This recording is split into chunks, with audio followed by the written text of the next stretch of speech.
but also the importance of overtraining at the top end. At the top end, you must overtrain, because if you don't sometimes go to here, how do you know where this dot is? How do you know what your point of overtraining is if you never get there? How do you know where the edge of the cliff is if you don't sometimes step over the edge of that cliff?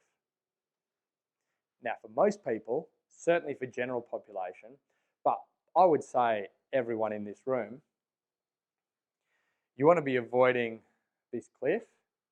But those of you who are treating this as a sport, I want to be an athlete as opposed to an exerciser, yes, you sometimes need to go there, because by going there, by going to that threshold, we can identify where that threshold is. And if we can stay a millimeter before this point, we are optimizing what you can do. It is as efficient as possible. And maybe it's only 0.5% gains, but 0.5% is going to be a good thing for a lot of people, and it's going to make the difference for a lot of people. Right?